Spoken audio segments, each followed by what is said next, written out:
The gender identity model has ended in a crisis, reinstating the very exclusionary practices that it was implemented to avoid. This model of gender identity fails to achieve the non-hierarchical gender system for the same reason that it has captured the Western imagination so much. It operates according to the principles of philosophical liberalism.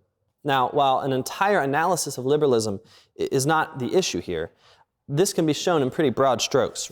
First of all, liberalism, both as a historical reality and as a political philosophy, is predicated on the rejection of traditional forms of authority for the practice of individual consent. Right? This is the myth of liberal revolution, that what you do is you replace the kings and queens and people that had a kind of fixed authority. Instead, you replace it with the consent of the governed and the social contract, right? The agreement of the people that wells up from the people to be under a particular authority.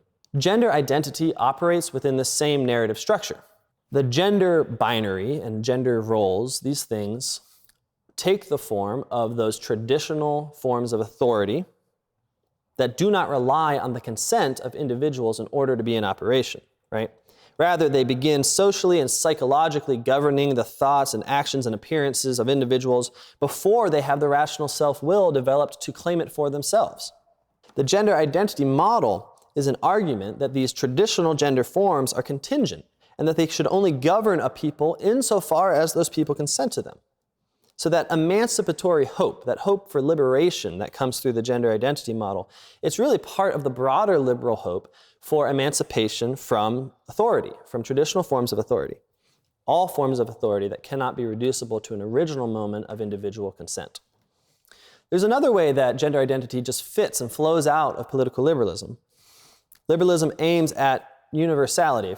It aims at bringing everyone together through a declaration of agnosticism on otherwise divisive theological and philosophical definitions.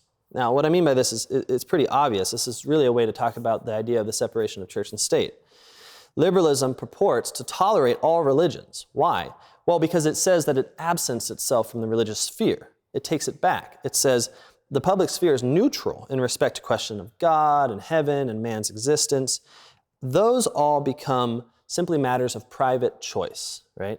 Within liberal states, freedom of religion means that religion is a private choice made by individuals. It's by definition excluded from bearing any weight on the public square. That's why you can't make a religious argument within a liberal nation state. It won't work.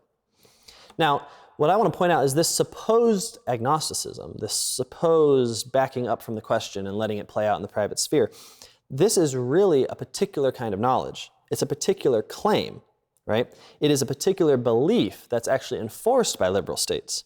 Liberalism is actively claiming that man is a kind of being whose political nature is irrelevant to the question of God and human existence. It's actively claiming that true religion is found in private choice rather than in public and corporate confession. It's actively claiming that social orders, our societies, ought to be established and preserved within a sphere in which rights and duties and our activities would be what they are whether or not there is a God. So liberalism is in fact making direct theological claims. It's saying this is the nature of the world, this is the nature of politics, this is the nature of nations. In making those claims, though, it does it in such a way that masks that they are claims. So what we tend to think, in a naive kind of unenlightened way, is that liberalism is just not saying anything and letting us in our private lives decide the truth for ourselves, or at least come to it ourselves. Now, all I want to argue is that in the deployment of gender identity, as this universal, non-hierarchical categorization of all people that can fit all genders and gender expressions, liberal institutions have not strayed from this model, but are in fact reinforcing it. By claiming that gender is really a matter of private choice, they assume and mask a positive claim about the nature of the human being. What is this positive claim? What's hiding behind the gender identity model? Well, to understand this, let's think back to that similarity between the biological and the gender identity, or the psychological argument for gender. We said there was a common presumption behind both, that though they look different and are held by different people, they're actually working on really similar principles, which is why they can both exist within the same liberal society. Both have a common presumption that gender is something that results from a process or from parts in combination. But what this must mean is that there is some being that is ontologically prior to this process, to these parts, that is then gendered, that is then sexed, that becomes gender, that becomes sexed. And it doesn't matter if this being is gendered and sexed from the very first moments of existence. By arguing that gender is deducible from fundamentally non-gendered parts, one posits an individual behind gender, an X that is not yet gendered, but which is altered in some way, physically or psychologically, to become gendered. This assertion of an individual that pre-exists a process of gendering or of being sexed is what is most fundamentally continuous with liberalism.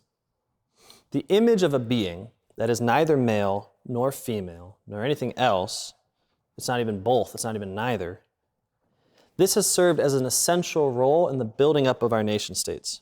It's served as a symbol of our civic unity and a symbol of the fundamental sameness of human beings that allows for their homogeneous governance, that allows them to all be governed in the same manner, right? What liberalism posits us as is as androgyns, that is to say, as sexless, genderless, and really placeless individuals who have a particular battery of rights.